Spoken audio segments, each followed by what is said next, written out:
I've jumped into a new scene just so I can demonstrate to you the difference between the matrix object and the cloner object, and when you might use one rather than the other. Now, the biggest difference really is that the matrix object only generates matrices, and what you have to do is then actually clone onto the matrix object. And whereas the cloner object, you can put your objects as children and they will be positioned in the positions, rotation, etc. that the cloner generates for you. So why would you want to use one rather than the other? One of the reasons is deformation. So in the object manager here, you can see that I've got a setup with two null objects, one with a matrix object and a bend deformer, another with a cloner object and a bend deformer, and in the cloner object we have a cube as a child. So if we unhide them first of all, and for a moment we'll leave the bend deformer disabled, and you can see that in this null we have the matrix object, and if we select that we can see it's set to a grid array with x3, y10 and z3. Now the matrix object actually generates these small cube shapes to give you an example of where the matrices are. If we render this, however, they don't render, so they're there purely as a guide for where you're going to kind of link your objects to if you wanted to clone onto this.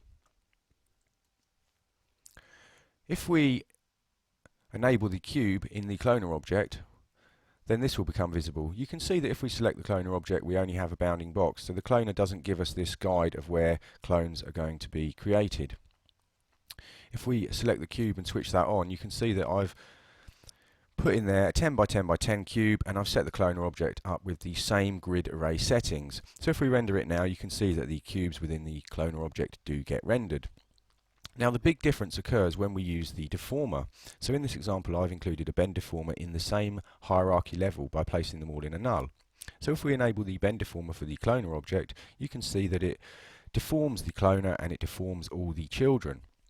And if we render again, you can see here that the cubes themselves are actually being deformed. So rather than them staying all cube shape, they're kind of stretched and bent along the deformer.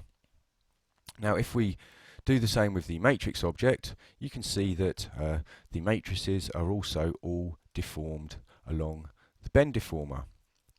But because it's only generating a matrix, there aren't any actually renderable objects. So when we render, again the matrix object doesn't render anything. Now I'm sure there's times when you're going to use deformers with the cloner object and you want the children to be deformed. But there may be times when you want to actually just deform the shape of the cloner itself so that you can position the cubes in this kind of position, but you don't want the actual child to be deformed. This is where the matrix object comes in, so that's essentially what it's doing. And what you can do is once you've deformed the matrices like we have here, you can then take that and clone onto it. So the way that it works is that you take a cloner object and you switch it to object mode, and then you select the matrix object as the object that you're going to clone onto. Very similar in cloning onto the vertices of a polygon object. So the easiest way to show you this is to add in a cloner. If we set the mode to object, let's also take our cube and control drag this so it's a child of this cloner.